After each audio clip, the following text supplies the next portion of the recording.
Today, I want to tell you about my trip to Georgia with all the details, addresses, and prices as you like it. We traveled independently, went to the mountains, and unlike most people, we didn't hire a guide or a driver. We did everything ourselves, and our trip was very successful, cool, and full of impressions. And perhaps you'll want to partially or completely follow our route. Initially, I wasn't going to film this video at all. I thought I'd just share places, impressions, and life hacks on Instagram stories. But I received a lot of feedback and questions on those stories, so the idea to film this video was born. And while I'm on the subject of Insta, be sure to subscribe. It's my most active social network where I post unique content, and it's the easiest way to contact me. So we flew for 5 full days and nights. We wanted to spend most of the time in the mountains and leave 1.5 days for Tbilisi, which is exactly what we did. We flew with low-cost flight company. The tickets cost us about $300 per person, round trip. Since we were planning to go to the mountains, we decided to rent a car. Many tourists, fearing Georgia's roads, reckless drivers, lack of internet in the mountains, and for other reasons, almost always hire a driver guide to drive them around the country. I also had some fears. It must be for a reason that everyone does this. There must be some sense in it, but I decided to take the risk and drive without a guide. I didn't want to see a stranger in my personal space during my vacation, and I didn't regret it once. I'll immediately share my driving impressions. We drove both in Tbilisi and to the Kazbegi mountains. And let me tell you, it's not much more difficult than driving somewhere in Europe. For example, about a year ago, I drove in the Italian mountains. In Tuscany and in the cities it's very similar. Driving in Tbilisi, yes, there were some difficulties. For example, the roads in Tbilisi are very confusing, with intricate turns and forks. We constantly made mistakes and turned the wrong way, but those are minor things. Navigators get confused, so in the end, we used two simultaneously. An example, a left turn is essentially a right turn. Drivers in Tbilisi are not very courteous, and you need to engage that eye-driving assertiveness. Then you'll feel right at home. Driving to the mountains, Kazbegi, the highway itself is generally decent. I expected worse, but with reservations. There are many trucks, and it's better to drive during the day and not at night. The road is not easy. There are many serpentines, winding mountain roads, and in some places, the road is not very good. It's better to take a Jeep, so you can drive off-road and feel more confident. Though regular cars drove there just fine, we even saw Ladas, and, I think, a Zaporozhets. A lot of passing, overtaking happens. You need to be prepared for this. Navigators outside Tbilisi work well. We used both Waze and Google Maps. They say Yandex Maps also works well in Georgia, but I haven't tried it. We didn't even need pre-downloaded offline maps. The price of gasoline is about half of what it is in other country, so refueling was inexpensive. I don't remember the exact amount. By the way, the Tbilisi-Kazbegi highway itself is very beautiful, especially as you approach Kazbegi. Our rental car, since I knew we were going to the mountains, and the road would likely be bad and possibly off-road in places, we chose a Jeep. We took a Jeep Compass, an excellent car. No complaints at all. It withstood all our abuse. The Jeep cost us about $375 for the whole time. I'll leave a link to the place where we booked the car, along with everything else, in the description. I was initially unsure whether to give you a link to this company, because they operated a bit amateurishly. Maybe that's the custom in Georgia, and everyone works that way. They asked us to pay part of the sum in cash upon pickup. When we arrived, we reminded them we needed to pay.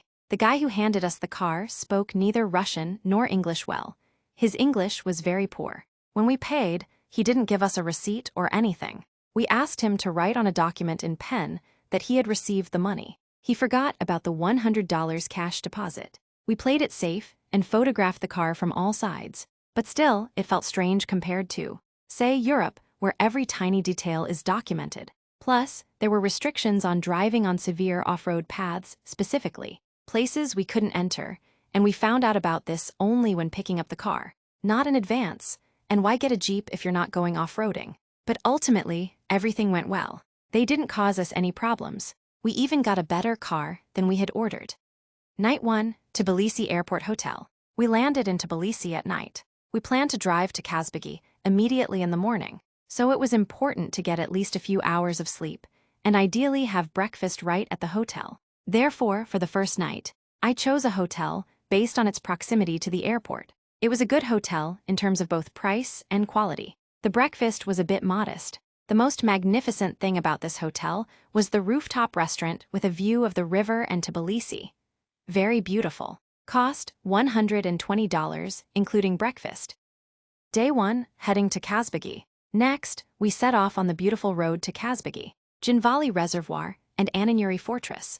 Our first stop was the Khinkali Reservoir, with its unreal turquoise water. There are many places to stop and take pictures. At the last stop, we stopped near the Itinerary Fortress. Climbed around, it was cool, very beautiful, and a little dangerous. The fortress is on a hill, next to the reservoir. From the fortress, I saw that the reservoir had a beach that you could drive down to. It was a very hot day, 37 degrees Celsius, 99 degrees Fahrenheit, so the decision was obvious. We drove down to the reservoir and took a dip to cool off. The water was freezing cold seriously, and it gets deep instantly. The road to the mountains. From the reservoir, a stunningly beautiful road begins, with velvety mountains and rivers all around. It's breathtaking. In some places, you can see snow. The higher we climbed, the lower the temperature dropped. Churchkela stop. Of course, we indulged in churchkela, a traditional Georgian candy, along the way. The first churchkela we bought turned out to be the tastiest and cheapest. On the way back, we stopped at the same spot. It was on the road in some village, and bought a lot more, I think 50-60 pieces for the trip.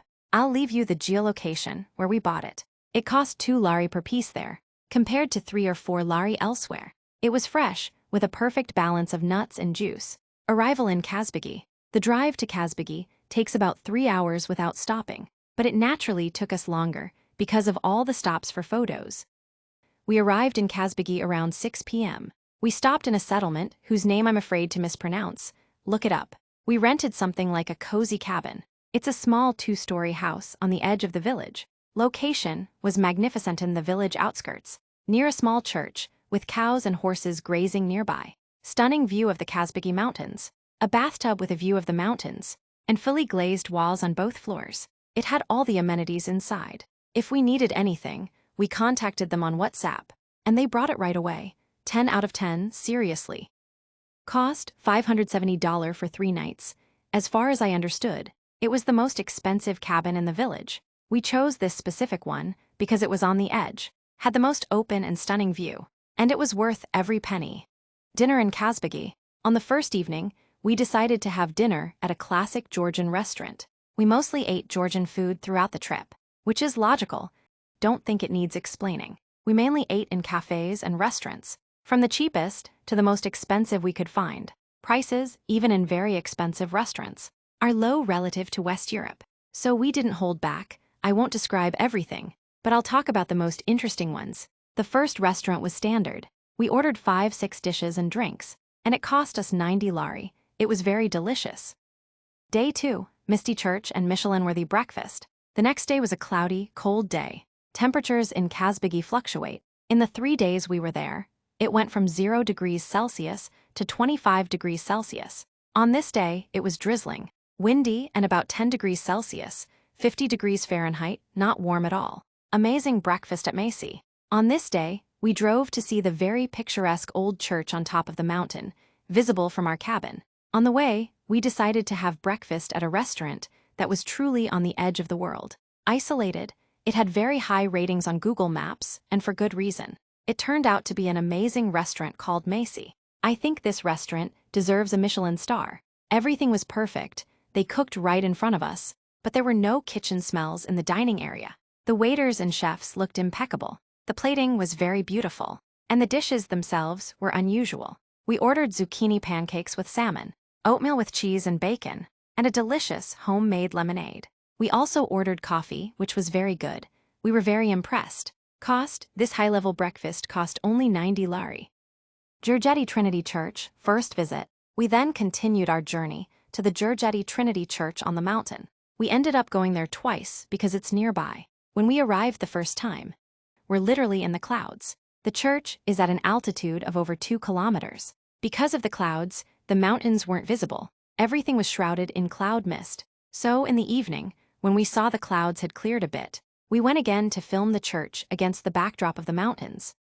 I originally planned to go paragliding in Kazbegi, Before the trip, I thought that if I went paragliding in Georgia and it was very scary, I wouldn't dare to do it a second time.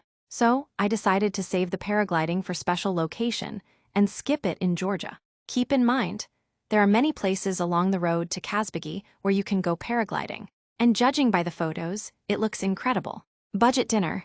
In the evening, we decided to mix up our expensive restaurant visits and went to a very cheap restaurant, more like a cafeteria. The owner was very cheerful and spoke several languages, including Russian, Hebrew, and even Chinese. I know because a Chinese delegation was there, and he spoke with them. We ordered everything: Khachapuri, Khinkali salad, chicken in sour cream sauce, and homemade Georgian wine, and paid 52 lari. It was very delicious there too. Day 3, waterfall hike and best Khachapuri. The next day was sunny and clear, and we went to the waterfalls. Finding the waterfalls. Here, we first realized why many people hire a guide who knows the area. Because the waterfalls were quite difficult to find. They were on the map, but as you drive up the serpentine road with a huge mountain on the left and a cliff on the right, the map shows the waterfall is in the mountain to your left, but you don't see an entrance. We drove past the waterfall, reached a village, and found a Georgian grandfather whom I managed to talk to in Russian. Note on language: many people in Kazbegi speak Russian, especially the older generation. Because the Russian border is close, it was much harder to find Russian speakers in Tbilisi. The grandfather explained how to drive to find the waterfall. Once we found the entrance, it was complete off-road. But since we had a jeep, we drove, parked, and continued on foot. The waterfall experience. From the last point where we could drive the car, we had to climb uphill about 400 meters to the waterfall. It sounds like a short distance, but climbing uphill takes quite a while. Our whole path was along a mountain river that led to the waterfall. We stopped several times for photos. It was very picturesque and beautiful. When we reached the waterfall, we were blown away. The pictures people posted on Google Maps did not show how amazing it is in reality. We were surrounded by mountains on all sides, and I felt like I was in the movie Avatar. I think you see what I saw now, although I think the camera doesn't fully capture what we saw there. Farewell dinner in Kazbegi. On our last evening in Kazbegi, we went to one more decent restaurant. I won't go into details, but I'll say they had the tastiest khachapuri of our entire trip. Everything else was normal.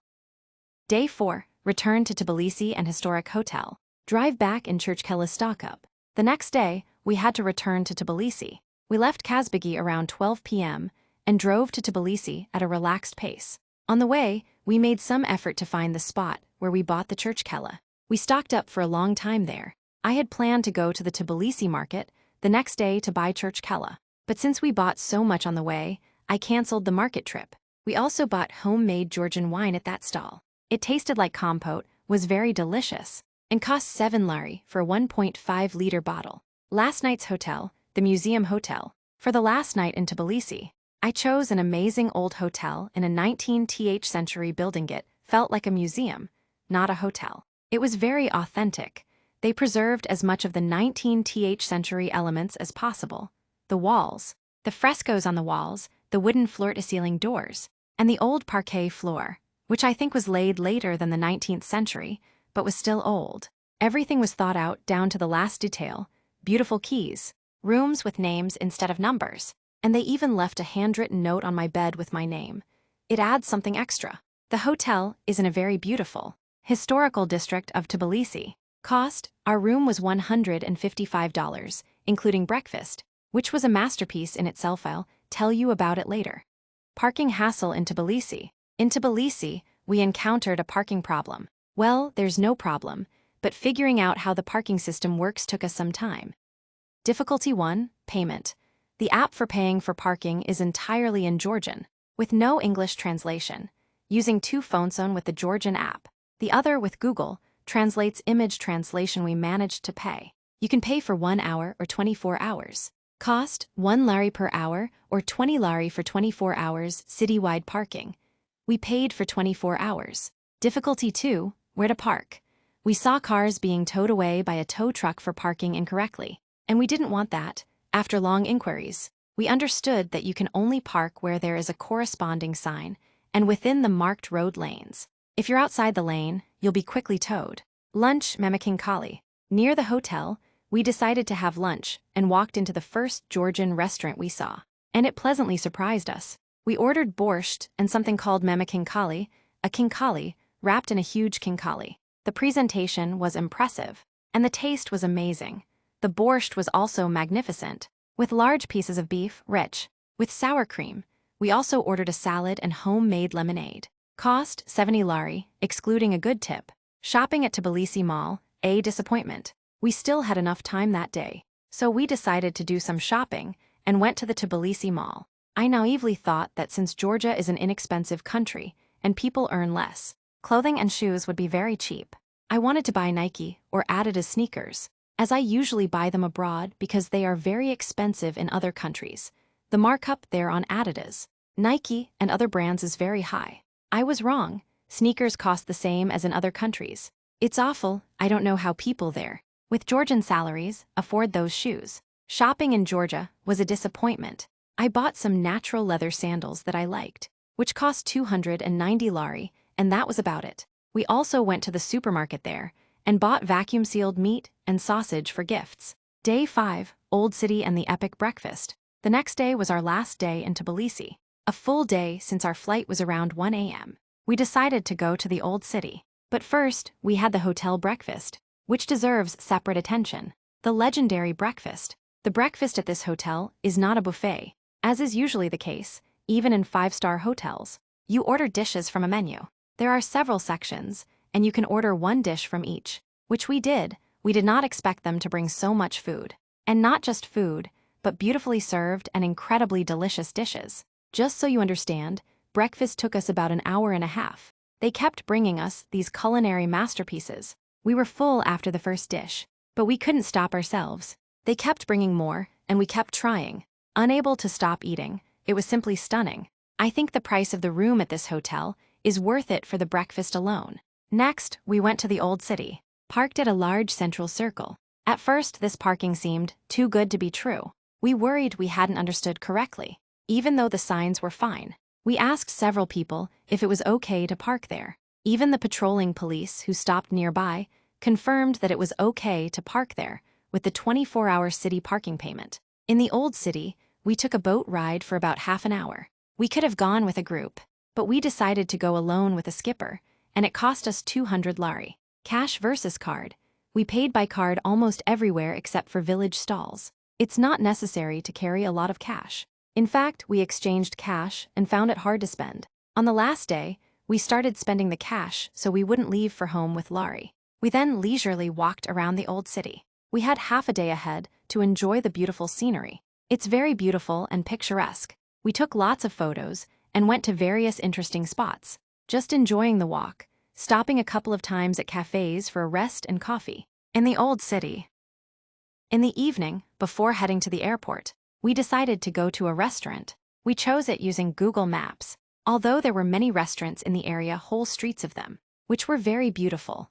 We chose a highly rated restaurant on Google Maps, a bit further from the tourist center. We were very, very dissatisfied with this restaurant. I won't say the name, maybe we were just unlucky, but the food wasn't particularly tasty, and the service was mediocre. It slightly spoiled our impression, especially since it was the last restaurant of our trip to Georgia. Heading home with delays. After that, we leisurely drove toward the airport around 9 p.m. or 10 p.m., dropped off the car without any problems, and changed into more comfortable clothes, and fly back to our home.